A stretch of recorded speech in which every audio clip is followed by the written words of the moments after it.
And Rumble's live too. All right. Hold on. It's saying that there is trouble streaming to a destination, but I think that's only for Vimeo. Should be streaming no problem to Rumble. Yeah, it says 3 viewers waiting, so that's 2 of us. How you doing today, Ernesto? Or this evening, I should say, in Dubai. Yeah, I'm doing great. First of all, thank you for hosting me here at ESW, and thank you for your patience and for going through the time difference in organizing. I'm still in Dubai. It's been amazing, and I'm already closed the Token 2049 week and moved into the next things that I'm doing here for the couple of days that I'll be here, and thank you for organizing despite the time differences. Yeah, for sure. And thank you for joining us. We really appreciate you taking the time out of your busy schedule while I know you were a panelist at the conference, and you've been meeting with so many DeFi and blockchain professionals there. And it's great to have you on the program and be talking to somebody who is actually, we're all about people who build things on this platform. And we see ESW as something that is like an open architecture platform for offshoring and internationalization using fintech and using gold vaulting as tools as means to an end of greater wealth and freedom for people to enjoy multi-jurisdictional living, to maximize their tax savings, to maximize their quality of life. So that's what we're really all about here at exitstrategy.world. So we really thank you, Ernesto, for joining us today. We've got a few questions to discuss. First of all, about your background. I know you were born in Venezuela, and you now reside with your family in Mexico City. So we're going to talk about that a little bit. What inspired you to become a DeFi entrepreneur? Partly because of the tragedy and the situation in Venezuela with the hyperinflation that they had over the last several years. And maybe there are some, early green shoots developing there of recovery. We had Andres Villarreal, a Venezuela insider, on late last week, recording him on our second webcast. This is actually our third in the series. So yeah, we're off to a pretty hot start. 3 webcasts recorded in the last 10 days. So we're aiming to make it at least 1 per week, probably 2.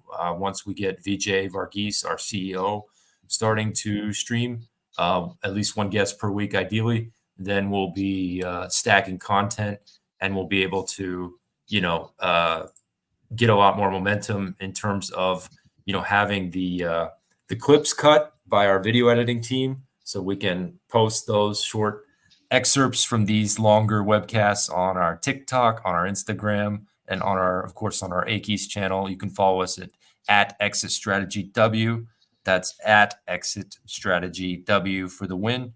And Ernesto, tell the audience your Twitter handle to get started. Yeah, my Twitter handle is at Ernesto Contreras. I'm gonna be tweeting right now. Sure. Giving you a shout out, but yeah. Yeah. At Ernesto Contreras. Yeah. Okay. I see we're live on Akeys as well, so that's good. I'm just gonna go ahead and retweet that. So here we go.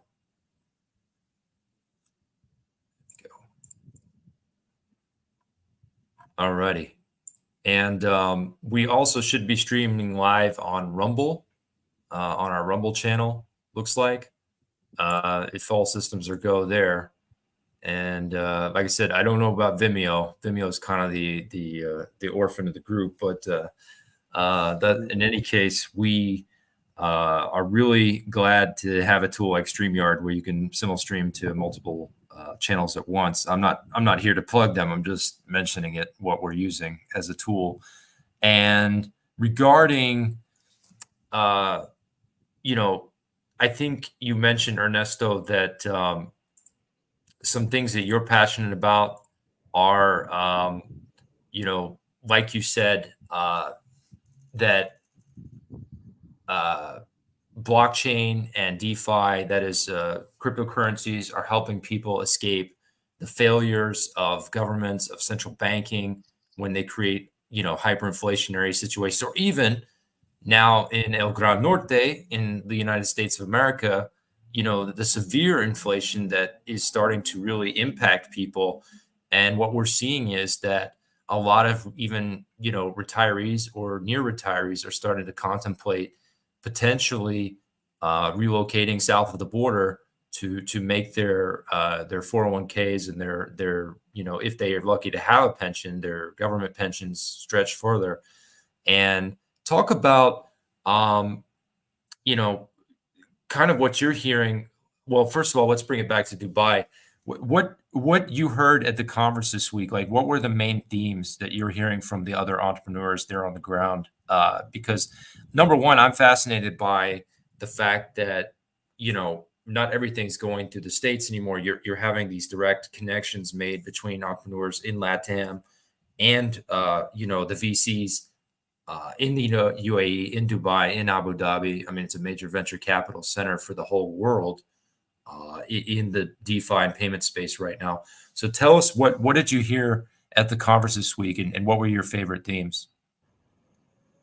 Yeah, well, first of all, again, thank you for having me here and for allowing me to share what I've seen in the past week or so with your audience. Okay, number one, and I have this pending for a tweet storm. I think I'll do a recap here. Number one, of course, people were talking about the storm and how the Oh yeah, weather the storms. impacted Yeah, everything. I didn't want So, to skip that over because everybody's like, so "Oh, it's so yeah, awesome." Everybody is always hyping Dubai, and then they don't cover the dark side or the downside. So I want to yeah. hear your take on what happened with the storms. Yeah, so it was really interesting, coming from a place where there's always news about things, seeing it play out in another place. It was interesting to see how there was a lot of misinformation about at least what I saw from Dubai, and how Yeah, it was magnified to make it look worse than it was. Yeah, there was a huge storm. I don't remember the data, but it was something like 5 years worth of rain poured down in 3 days or something like that. So yeah, I mean, regardless, I'm not sure if it was 5 years worth of rain or the highest amount of rain in 5 years or whatever, but there was a lot of rain. And so imagine, a long highway of, whatever, 50 kilometers long. What happened is that you had several batches that turned to like lakes, and you were going, and then it was wet, and then it was really wet, and then there was like a lake that would stop all of the traffic. And then after you pass that little pond or that lake, you would have a lot more of the highway, and I'm talking about the main highway that crosses Dubai from one side to the other.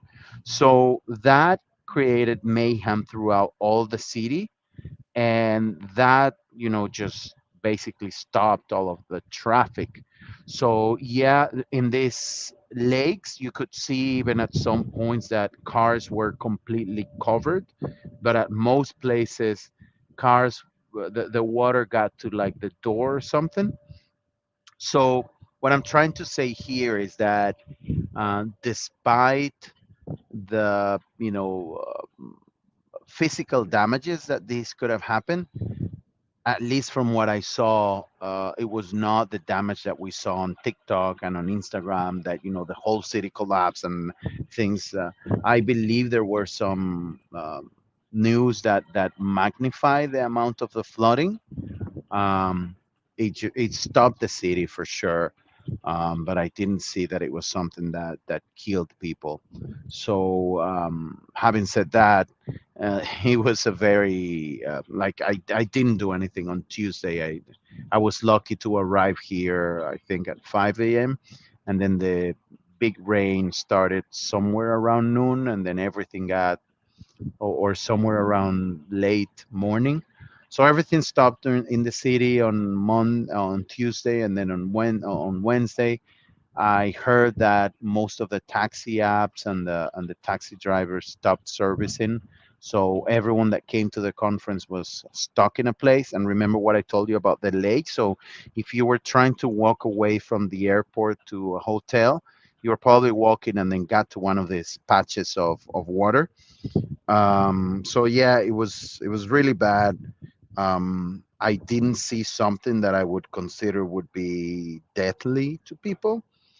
And yeah, I guess that this place being in the desert, probably they didn't expect this to be so strong. And I'm not minimizing it. And yeah, there was a big flood. And pulling up my phone now so you can see how it was. This was me recording the going through on Yeah, Wednesday when I I can went see out. that. Yeah.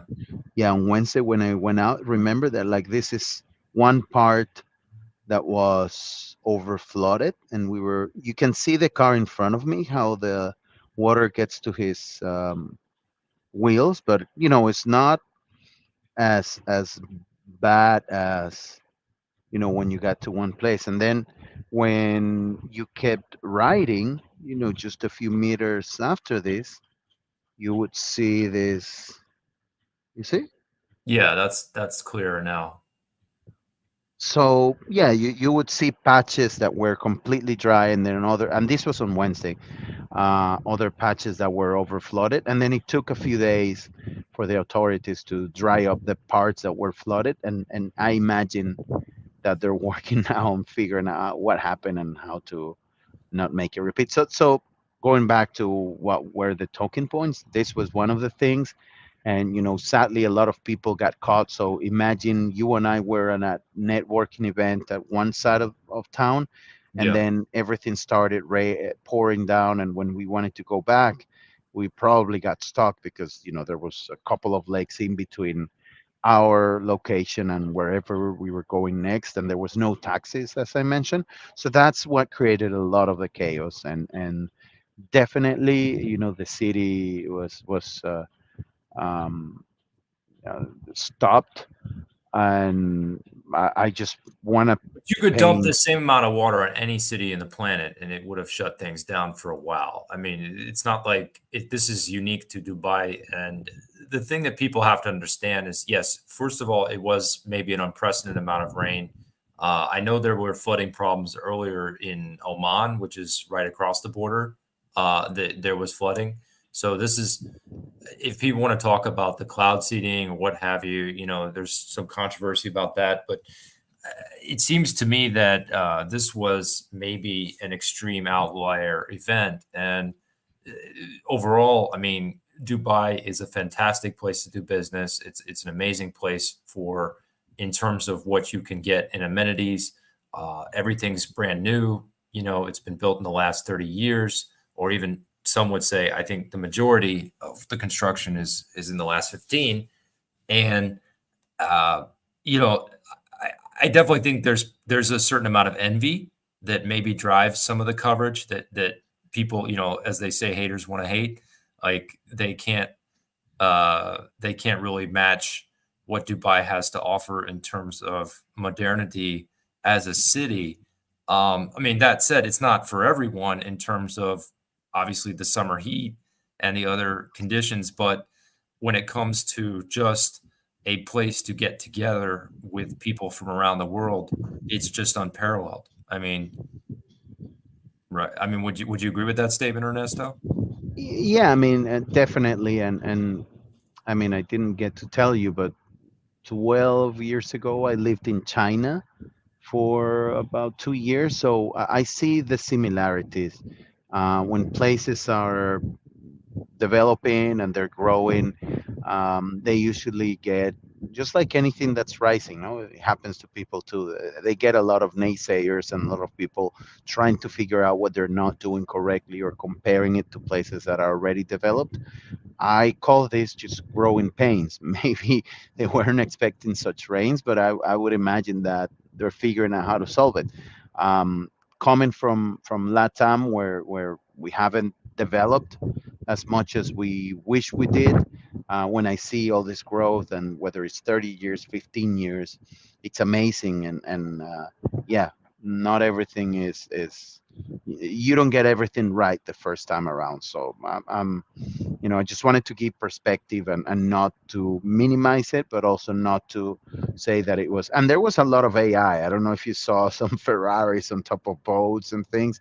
That wasn't the case. It was just like you see flooding in any other city. A part of the road gets flooded, and then people try to ride on the right or the left side where it's not flooded, Yeah. and it was very annoying. It stopped the networking and the visitors from moving for a day or two, and then um, Thursday was pretty much good, and then Friday I would say was 90 something percent up to normal, and today I went out and I called an Uber, and literally in 45 seconds the Uber was downstairs, which is the norm here in Dubai. So I guess that it's all back to normal. There is still a bit of water in the place where I am. I don't know if you see the green. There's like a lake behind in that court, in that golf course, and the lake is still over flooded. But yeah, flooding doesn't just happen in one place. But passing that, and I think we spoke too much about the flooding. Something that was really interesting, and that I started to see about a month ago. I was in Denver for ETH Denver. Man, people are here figuring out how to set up their businesses outside of the US. Um, I met a lot of entrepreneurs that are looking to Dubai seriously and saying, how do I open an office here? Same thing when I was in Denver. I got approached every day, a couple of times, by people that were asking me, is Mexico a good place to set up my business?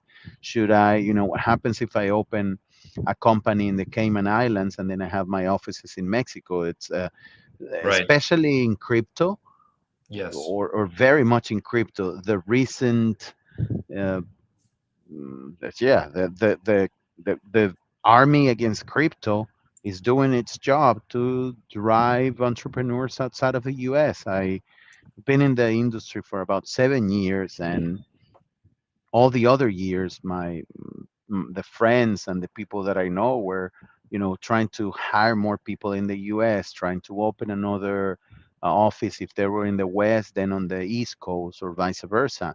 Now, many of these people are figuring out, well, should I open an office in El Salvador, in Brazil? And here, when I was in Dubai, I spoke to a couple of entrepreneurs, and they were saying, well, Dubai seems like a good place to work. I mean, those that were over the flooding, after that, they were like, okay, that made me angry, but still, I'm looking at this. And I'm not talking about the natural um, countries that surround the Emirates that would come here, like India, China, the Pakistan, Slavic Russians. origin. Yeah, Yeah. Russians, Ukrainians, that they would naturally come here because this is a commerce center for centuries. I'm talking about people from the U.S. That we're considering, with more seriousness, the things Well, that this place has to just offer. briefly, Ernesto, two things. Number one, our sister company, Amparo and Co., which is what handles the large gold volume vaulted transactions, as well as the Bitcoin and stablecoin liquidity services that we offer, is registered in the Dubai Multi Commodities Center, the DMCC. That's number one. Number two, my CEO, Vijay Varghese, is in the process of becoming a UAE resident. Uh, I mean, that's still a work in progress, but it's coming together. Number three, we have UAE banking services that we'll soon be able to offer. And number four, you mentioned the Caymans. We have a legal back office partner that we can work with our clients to help them set up a Caymans account if they want to do that, or incorporate in various jurisdictions offshore that can act as the umbrella for a company if they want the company in Dubai. In the UAE, we have a back office there as well. So all of this, what you're talking about, where the crypto entrepreneurs, the people who are actually building things that are sensing that the SEC under Gary Gensler is hostile to what they're doing, that are understanding that the US government feels threatened by DeFi precisely because the world reserve currency status of the dollar is getting shakier and more fragile by the day. And they see DeFi also as a threat to the mega banks to, undercut some of what they're doing. And we'll talk about this in a moment in terms of remittances and payments from people, hardworking Latinos in the United States, back to their relatives in Latin America. That's been a profit center for a lot of the banks, for Western Union, for all those, remittances companies for decades now. And DeFi, crypto has a chance to disaggregate that to basically cut into those oligopoly profits that these companies have been earning for so long on the backs of hardworking people.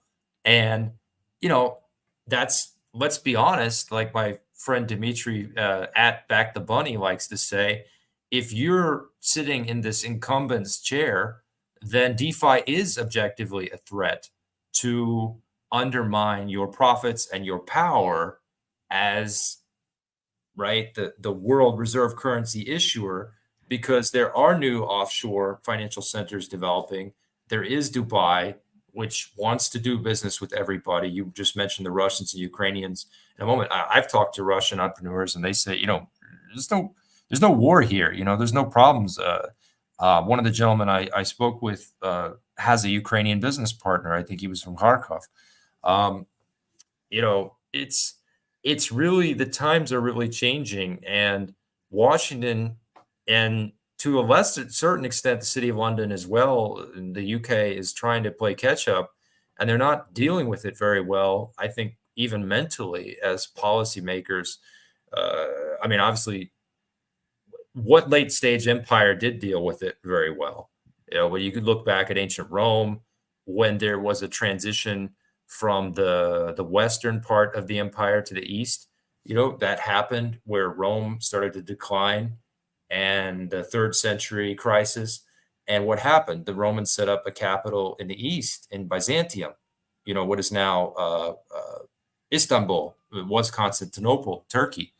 Hmm. That crossroads of global trade across the Bosporus between the East and the West. And what Dubai is doing is very similar to that, what I see them doing. And they're open for business to everyone. You have 200 people from 200 countries and territories living in Dubai. It's amazing what they've been able to accomplish in such a short time. And you said it correctly, Ernesto, and I'll get to what your impressions of China in a moment. But there's a lot of tall poppy syndrome, as the Australians would say too. There's a lot of envy, a lot of trepidation, because the world is changing so fast, and certain powers that be, certain incumbents, they can't keep up. But yeah, we are looking to help precisely those kind of people that you've been talking to in Denver, and now at this conference. We're like, maybe it is time I incorporate in Dubai, or maybe it is time I set up that offshore bank account, offshore corporation to protect my assets, so that I can operate in Dubai, or I can operate, if I want myself and my family to be in a time zone that's convenient to, all the people I still know in the US, maybe Mexico City is a solution. And I wanted to get your thoughts on that too, because I'm starting to hear this more and more, that more entrepreneurs, not just those of, Mexican American origin, are starting to look at potentially living in Mexico or maybe El Salvador full time. If you stay out of the U.S., I think it's more than 340 days a year right now. That is, you're only in the U.S. for like 25, 24 days out of the year. So that's what, 3.5 weeks. You qualify as, an overseas tax resident. Now, you still have to file the FATCA. You still have to, as an American citizen, it's still a pain, because it doesn't mean that you're not filing with the IRS and you're not dealing with all the things as a business owner who's still earning income from clients and customers in the United States, but it means that there is a chance to reduce your overall tax burden if you can establish residency in a Latin American country. I know Paraguay has become very popular on X. There's a lot of discussion about, um, from our friends at Plan B Paraguay. We've talked to them and some other people about establishing your residency in a Latin American country for the purposes of reducing your tax burden dramatically, whether it's the U.S. or Canadian tax system.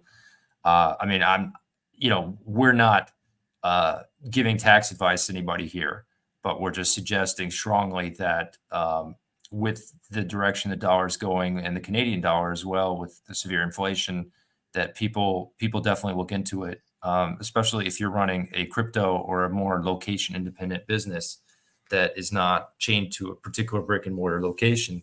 That everybody needs to look into this and look at their options and understand the options so they can make an informed decision. We're not telling people, hey, go to this country or go to that country. We're merely giving people suggestions on, look, there's a whole world out there of opportunities right now. Yes, it's getting darker in the Western world, or as I prefer to call it, the post-Western world, because I think a lot of the Western values are getting, are under threat, particularly the freedom of speech, the freedom of association, and the economic freedoms that were very hard earned that made the West such a powerhouse for so many decades. They've all declined, right? And Latin America may be, just maybe, on the cusp of something very big, what we call the Latin American Renaissance. People in El Salvador call it Renacimiento.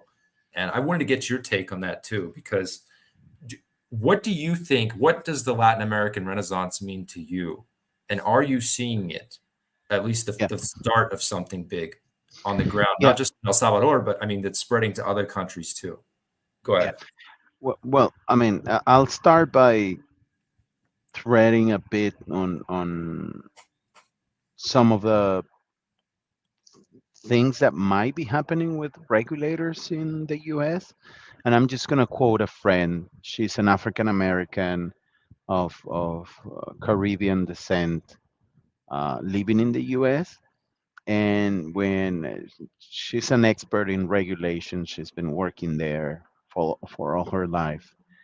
When I asked her what she thought of, the Gary Genslers of the current government, and she was saying that, and I like this explanation, that she doesn't think they're, ill intended or they're trying to hurt someone.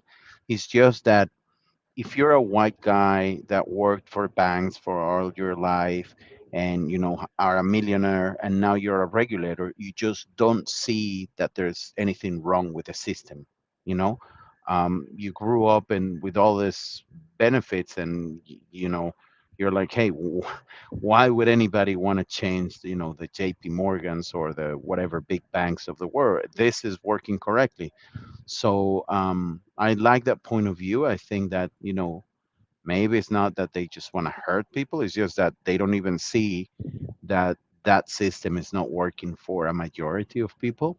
Especially, I see now, and this is my interpretation, the younger generations, the ones that are not the people that grew up in that with that old mentality and that see that there's other things. And it's really interesting to see that what we as Latinos have experienced for years, the inflation, the governments that we regard or disregard as being very corrupt and not aligned with people, is something that some of the U.S. population is seeing right now. And that takes me to the renaissance of LATAM. What I think is that uh, some people are beginning to see that some people in the US are beginning to see for the first time that it could be an option to live outside of the US. And some are seeing the good in LATAM. It doesn't mean that LATAM is completely changing or that it has something better to offer than it did a few years ago. LATAM has its colors and its flavors, and some things are really good, but it's there's also a weaker system.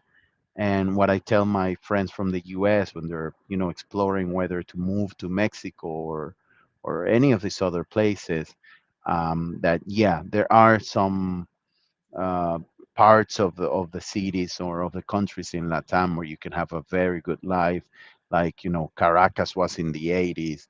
Now a lot of people are seeing the good of living in, the Roma or Condesa in Mexico City. But I don't want to paint a too rosy out view of it. Latam still has not changed things it should change for order to have a real renaissance.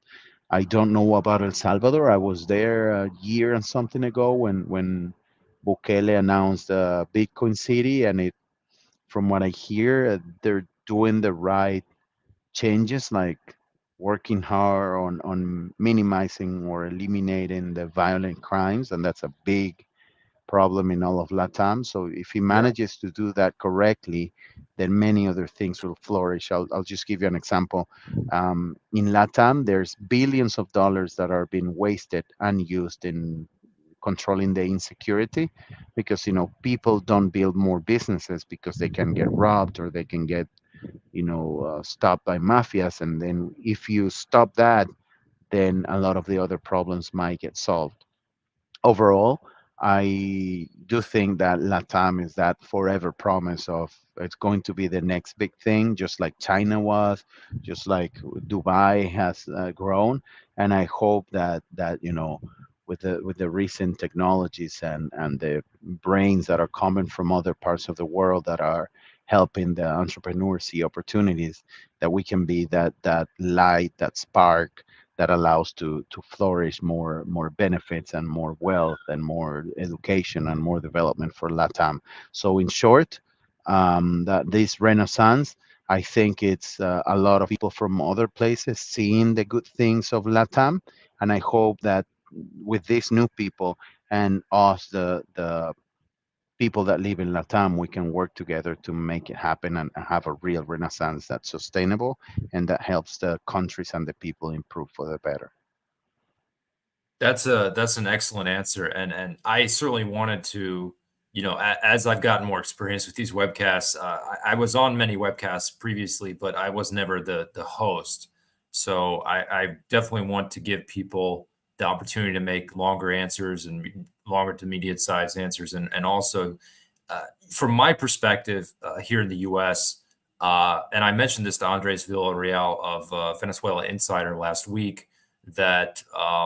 The United States is becoming, to a certain degree, a Latin American country. And I don't just mean in demographic terms of the migration we've had over the last, let's say, 35 to 40 years from Central America, from Mexico, primarily in the southwestern United States, but also to other parts of the country. Certainly there's a large Chicano community in Chicago and other places in New York, in the north as well, and even places like Seattle, let's say, than you have just in Texas or Arizona or New Mexico.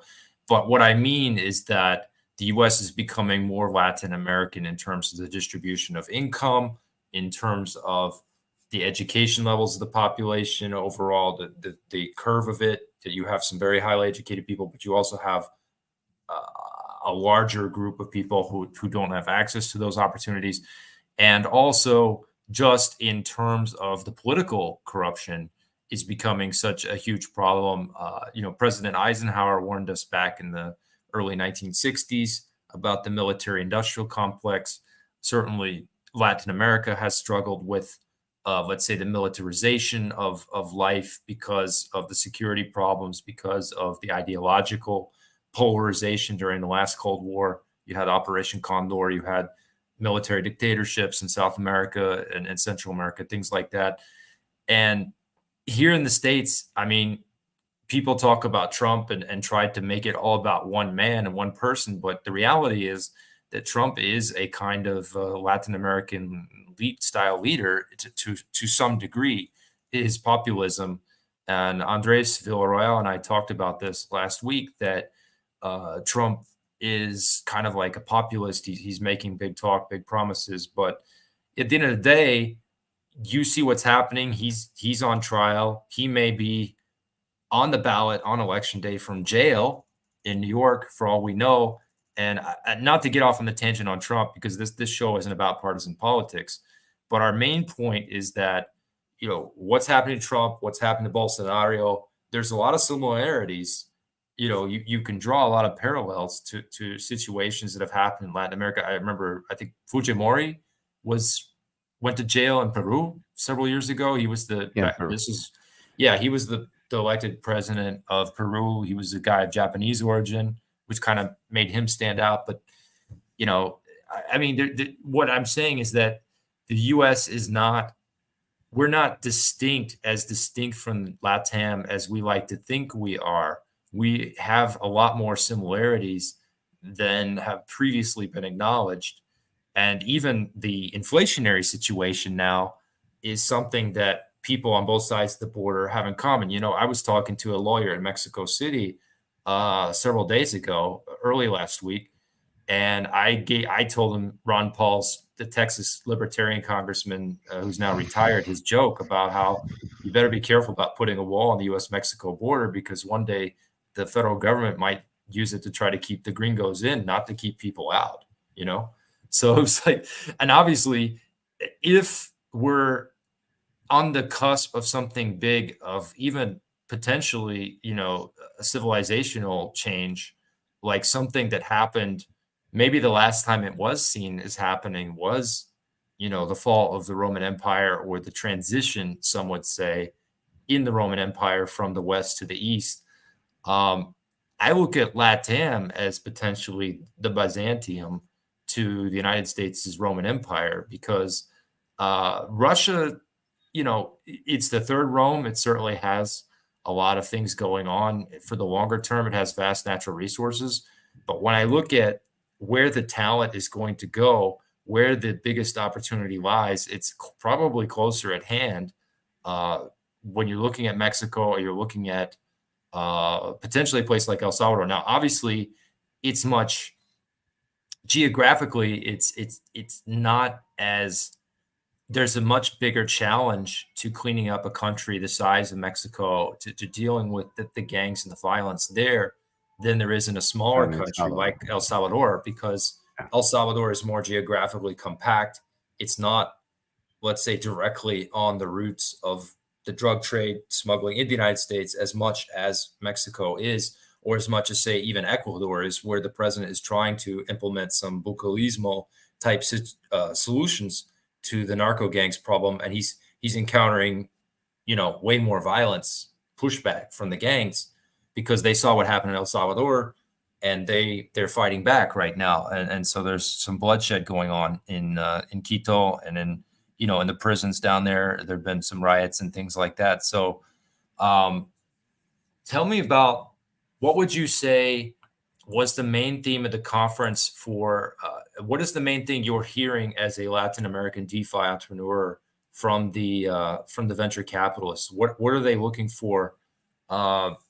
You co-founded a company. I don't know how recently you founded UnaLivio, but with the time that we kind of have left in this hour, let's talk about UnaLivio and what motivated you to found it, number one, and what venture capital is looking for in the opportunities in Latin America in the payment space.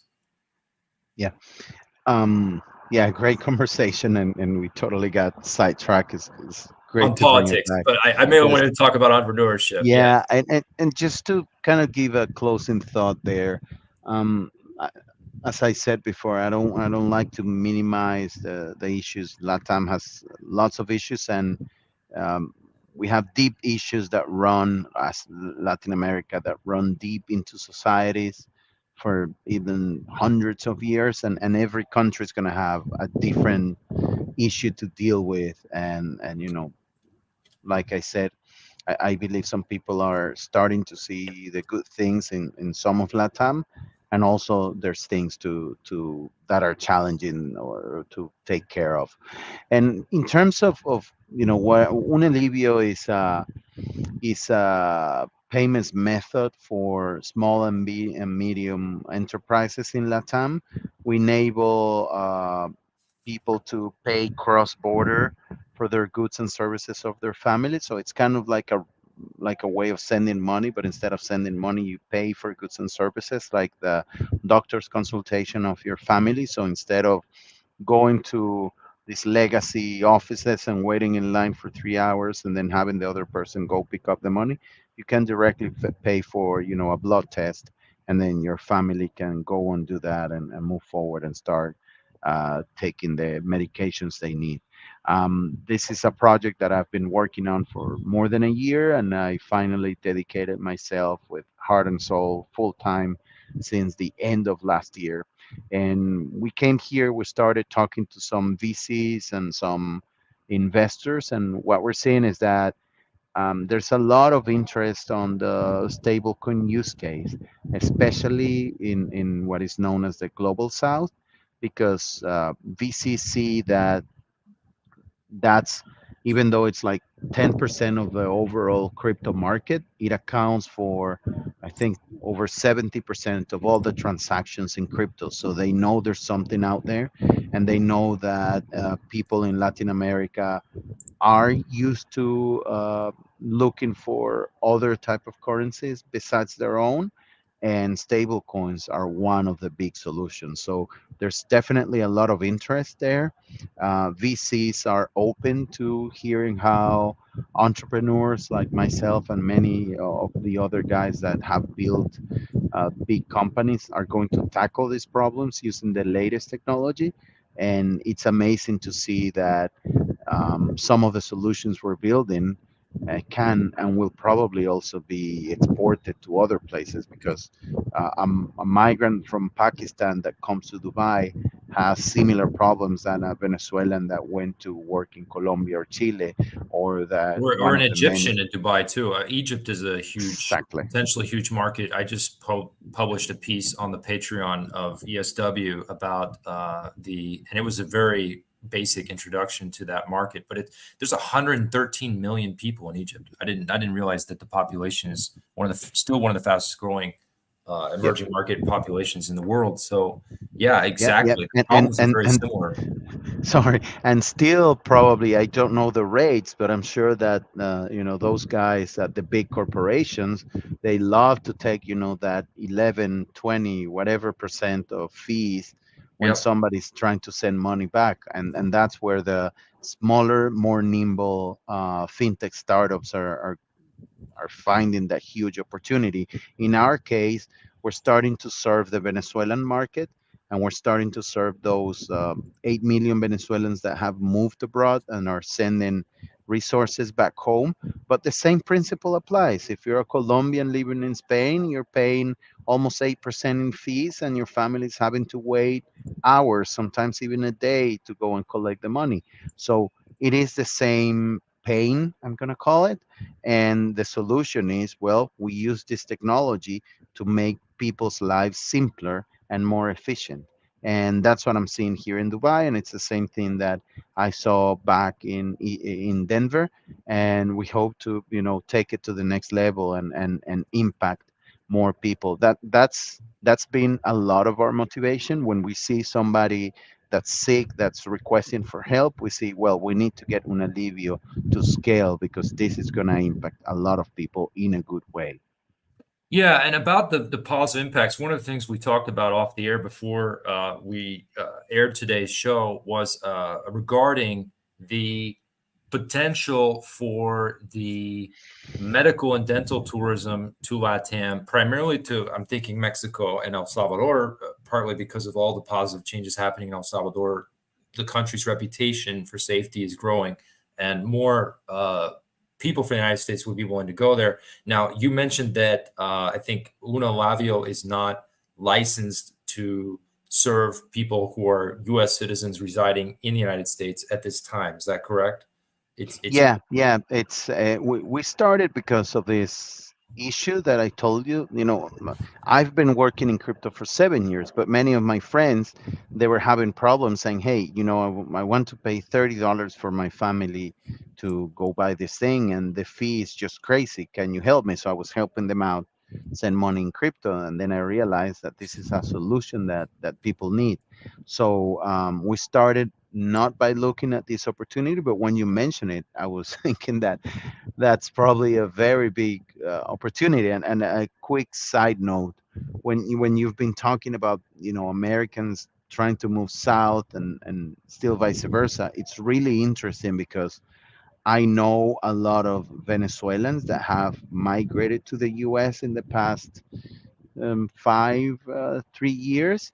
And personally, I live in the south of Mexico, close to Cancun, and it's full of Canadians and Americans that are actually moving out of the US. So it's really interesting to see this play out, how some people are really eager to move to the north, and other people are saying, well, now I should move to the south.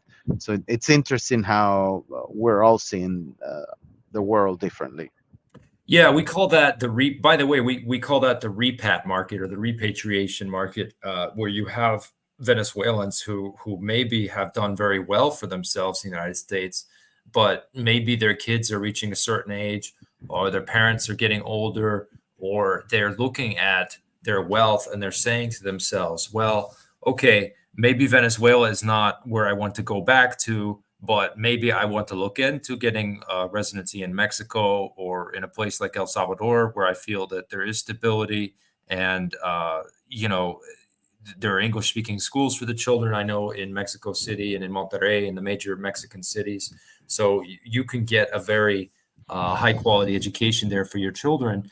And they're thinking to themselves, hey, I'm seeing some of the same problems that I left Venezuela to get away from that are starting to follow us, the United States. And it's not. I was talking to Andres about this. That in terms of the inflation is rising. That you can't compare it yet to what's happened in Venezuela because the United States still has the luxury of the world reserve currency. The dollar still circulates overseas. There's still robust demand for it overseas, but that's partly what's propping it up. Sort of like Venezuela, they had the oil resource for so many decades. I think at one point in the early 80s, probably Venezuela was like the richest country in Latin America, maybe in terms of per capita income. Certainly, Caracas was one of the richest cities. But you look at it now, and I think, there are some similar problems, and a lot of Latin Americans are thinking to themselves, they've already got the American passport, they naturalized as citizens, and they're thinking to themselves, maybe it's time to consider returning south to, be closer to La Familia, or to be uh, in a place where they can simply own and afford a better lifestyle, even being moderately affluent, as opposed to what it would cost to have the same standard of living in Los Angeles or in New York City or in Miami or Tampa, where the Washington, greater Washington D.C. area, where prices have skyrocketed. Even Texas is no longer. I think this is one of the problems that Texas has right now, is that the employers and a lot of people still have this misconception that it's a cheap place to live, and it's not. So Yeah. that's part of what's going to drive this continued trend, as you said. Some people going north for opportunities, especially education, or get connected as entrepreneurs, and a growing number of Americans going south and saying, you know what, I can do my job from Zoom, or I can run my business more remotely. I can find a way to reduce my overhead by living in Latin America. And as long as I keep my expectations realistic, that this is not going to be like the way things were in Miami, but nonetheless, you can have a pretty decent life here. Then people are going to keep doing that, and that's why we founded Exit Strategy World in October of 2023, because we saw the trend, and the repat trend was one of those I wrote about in my first blog post about the future of this business and the future of why I founded the company. I mentioned the repat market. So I'm glad you brought that up, Ernesto. And certainly, after this show is over today, we'll be keeping in touch, and we'll be talking about, for the future, certainly the opportunity that is there. If you had somebody like, a company like UnaLivio that has established relationships with proven providers of, cosmetic dentistry, it could be veneers, it could even be endodontics, it's something that's not super urgent, like removing of wisdom teeth or something like that, but is something that people know they need to do. They can do it for a more affordable cost in Mexico City or in San Salvador if they can fly down and get it done on a weekend or during a week where they can spend time in a nice resort area and recover. That's that's a potential very lucrative industry for the long term because dentistry and the cost of a lot of services in the United States has just simply gotten too high. Um, I'm certainly not saying just strictly in the elective sense, but just overall. So introducing a little bit of global competition would probably benefit people on both sides of the border to moderate the prices a little bit. Yeah, definitely. And like I told you, I've seen in the Cancun area a lot of international clinics. I actually heard of a guy. I didn't meet him, but this person is a doctor that treats cancer patients, and the Mm, guy bought a big house, and he provides full treatment to some of his patients, and mm, uh, people fly in from especially Canada and the US to get treated, and the full diet and everything. And I'm not suggesting someone to do that, but what I'm saying is that this already exists. And I wrote to you on the chat when we were talking about the migration, a town close to Guadalajara that's called Ajijic. This is here in Mexico. I don't think that this people moving south to leave their retirement is new. I just think that probably now there's more people aware that this is a possibility, and it's because of the becoming internet, because of YouTube and because social of media. programs like you. But if Yeah. you Google Ajijic, that's a town next to a lake outside of Guadalajara, and it's full of U.S. citizens. My ex boss from Guadalajara was telling me that back in the day, if you had a lot of money in the US, you would retire and go to, Miami or San Diego.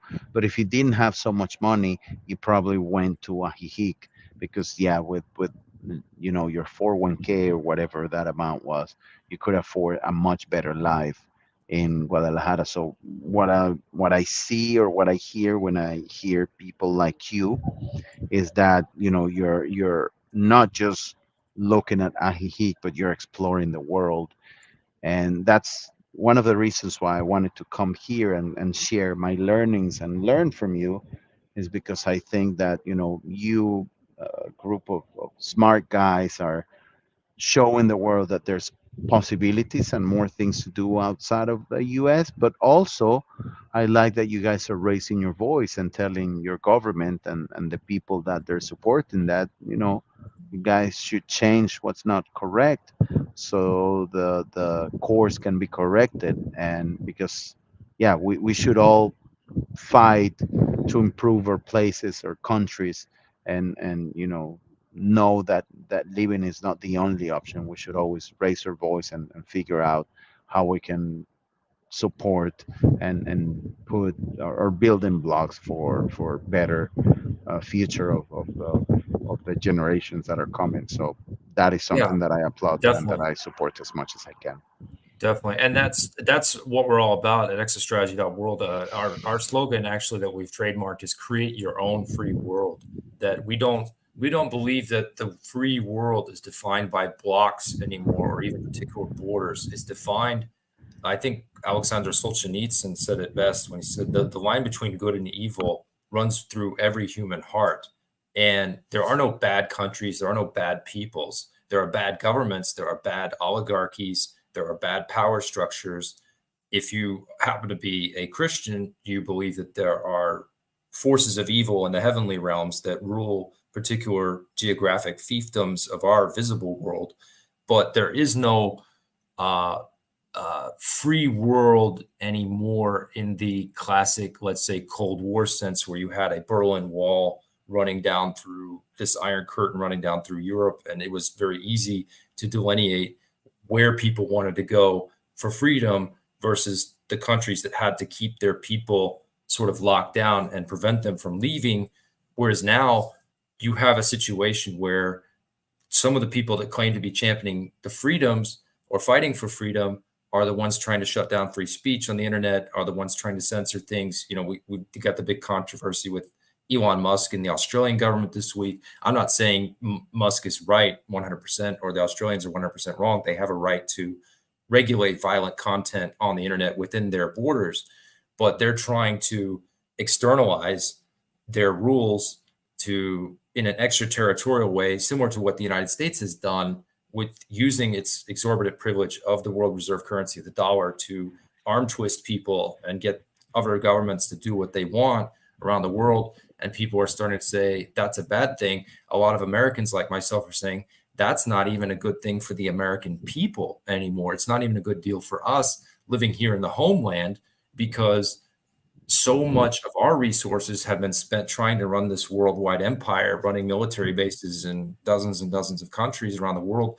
while our main streets, while our infrastructure has visibly suffered in places like East Palestine, Ohio, in places where the bridges have fallen down and things like that, in Baltimore, and what's going on and so forth. So I really appreciate you coming on the program, Ernesto, and I want to extend an invitation to you to invite some of your friends and fellow entrepreneurs who are working on similar things in Latin America. We are all about solutions here and people who are building things for the future, and finding consensus, finding common ground across borders, across nations, and across cultures. For example, one of the reasons we have a Middle East North Africa editor who's based in Cairo, Egypt, who happens to be a Muslim guy, Arab guy, is because we see Egypt not only as a place with a very proud ancient civilization, but it has very high potential for the European retiree market. A lot of European pensioners who will have fixed incomes but are going to find it hard to make ends meet in Europe could have a very nice life if they move to Egypt, for many years in retirement before they need to return back home for health reasons. I mean, there's a lot of things, a lot of opportunities out there, very similar to what we're seeing with Americans going to LatAm, that you could see more Europeans going to Egypt or going to Lebanon, and living by the sea and having a pretty decent life there on their EU pension. So this is why we created ESW and why we're very glad to have had you on the program. And like I said, we are extending. Maybe we'll have you back on the program in a few months to talk more about what you've been working on, the development of UnaLivio, and certainly, having other entrepreneurs you may know. The door is wide open. We're extending the invitation to have them come on the program in the future weeks and months. Yeah, for sure. So thank you, James, for the opportunity, for the amazing chat. You can tell when a conversation is going smooth and you're enjoying it, because we covered so much, but I feel that we could talk here for a few more hours, which I would, but it's getting late here, and I just need to finish a few more things.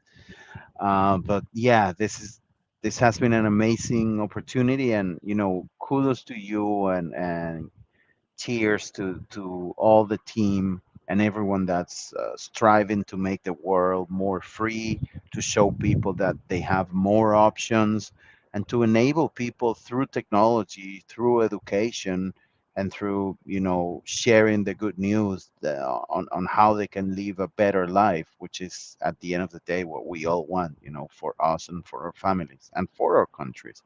So it's great to be here, and I'll take you up on that offer, and I'll find you a couple of more entrepreneurs that you can speak with, and they can share more of their view on how this world is more free, how the world changed with all of this technology, and you know the old incumbents are starting to realize that they can't stop crypto, they can't stop people moving, they can't stop the new media, they can't stop people sharing their point of view. So it's a new Amen world, to and that. we have to take our are part of it.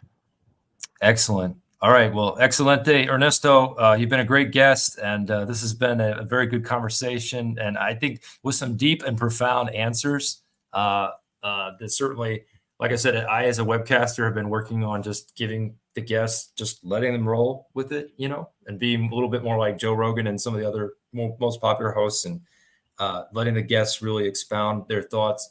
So I wanted to thank you again for coming on. I know it's getting late there in Dubai, and maybe you got a few Yeah. people to say hello to before you say goodnight. So thank you again, and we'll be seeing you very soon. Yeah, yeah, and with my Bitcoin T-shirt, I want to say thank you, and thank you to everyone that tuned in, and we will talk soon again. Bye bye. Hasta luego. Bye bye. Bye. Hasta luego.